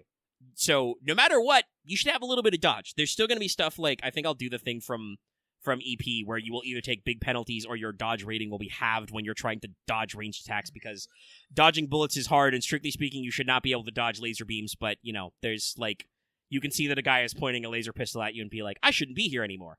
But if you're a little too slow and he pulls that trigger, ow. Blah. So yeah, like, it's a thing I've been developing, and I've been getting some good feedback from the guys. Actually, I should show you guys. I did a mock-up of what I think because I have a section where I talk about what I think the ship stat block should be. I did a mock-up, like, last week in a separate workspace. I should post that to see if it, like, reads okay. I don't think it's full yet, but it's got some of the stuff we talked about. But yeah, I could probably wax a little more poetic on it, but it is midnight. Lucky's wants to lay in bed and play Metaphor. I gotta, like, edit this episode and probably fill up another box full of books and stuff. So I don't want to linger too long. I do want to say, just as a last aside, as we've crossed about 2 hours in the raw. Also, one of the things I was able to get done this week through stuff is I was very easily able to submit my electronic poll, and literally today I got my absentee ballot because I am moving soon. And have technically, well, I mean, it's not out yet because I got it at night, you know, but I filled out my ballot, so I've effectively voted. I don't get a sticker, but it will count. So, like, you know, like we've mentioned before, we don't like to go too deep on politics. But one of the things I am pretty up about is that if you are in a democratic nation and you are able to vote, you should go out and vote. That's the whole point, is to have your voice heard. If you just shrug and go, it doesn't matter, you know, then definitely nothing will change. Even if voting, I know, sometimes feels like picking, you know, which option of two you like, you feel is the least bad. And, you know, you never know what local elections can be very impactful, and so can constitutional amendments and stuff. I know for a fact that Florida has been on a long run on the marijuana train so far that we are now finally up to just straight up decriminalizing it for, like, adults is on the voting ballot this year. So I did vote yes on that one because it'll improve tax revenue, but also it's just yeah, it's weed. Come on, get over it. But, like, get out there and vote. You know, you can, I think, go literally to vote.org to check if you're registered in your local area or how to get signed up. You can like, depending on your state, you know, ask for an absentee ballot if you got to be out, or vote early for quite a ways, and just, you know, a lot out there. But yeah, that's, I think, where we'll wrap up, unless Lucky has any last minute stuff to jump out there. I really don't. All right. Then we'll wrap up. We'll leave you to your Refantasio. Yeah. Should it be pronounced more like Refantazio? I don't actually know. How Italian is it supposed to be? I don't know. I don't actually know. But it's been a banger years for video games and for RPGs especially. So the competition's going to be fierce this year. I suspect that when like talking about the Game Awards that when they do Best RPG, Metaphor may win just because of recency bias, and also some people are turned off by Rebirth being not fully turn-based. People really like their turn-based, which is fair. Planning is important, but yeah, we'll keep on keeping on. Like I said, I to remind everybody, it probably won't be hearing from me for a little bit. Like I said, we got to get all the hookups and shit sorted out, and physically I have to box up my computers and monitors and keyboards and shit, and then unbox them. I'm pretty sure we've got a temp desk picked out with me getting a different desk later, because we are not taking this combination cabinet desk monstrosity I have, because it's too fucking heavy and none of us want to move it. That's how it be some days. Yeah, it's like, fuck it, we don't care. I don't need this much space. I'll have to figure out what to do with some of the stuff that's in like the drawers and shit, but we'll work it all out. So like I said, it'll probably be a little bit before everything is like once again fully transported, plugged in and stuff. So if you do miss us out on some streams and jams, check out our backlog. And like I said, I'm gonna be trying to get back into it as soon as possible. I will say it finally seems like it's cooling off at night now after the storm blew through. It's apparently 64 degrees outside, which is nice. I think I'm gonna have to crack my window after this. But if you do want to be supporting us through stuff and you want to see more stuff, make sure to like this YouTube video, leave a comment, join our Discord. Our Discord is cool. Make sure you're subbed. Make sure you rung the bell to see when we're posting videos. I did post The Wanted for Hyunjo, and I did do that at about midnight when the maintenance started, so, bells can help with that. Join our channel memberships for access to membership badges and emotes, and also, do the financial support of the channel, but you get badges and emotes out of it. And you can support us on Patreon, like I said at the start of the show. Get access to the audio versions of stuff for as little as $1 due a month, or if you do an annual membership, about $10 a year. At higher levels, you can get access to polls and video releases early, like Wanted. At the higher tiers, you can get your on-air shout-out and listen to the show get recorded live every week. And occasionally sit on other projects as well. But yeah, thanks everybody for tuning in. We'll see you, like I said, Sorry, very dry throat. My water bottle is empty. Hydrate. Yes. I'll do that after we wrap the show. But yes, make sure to be tuning in, and we'll see you guys next time for more, hopefully. Yeah. Bye, everybody. Bye.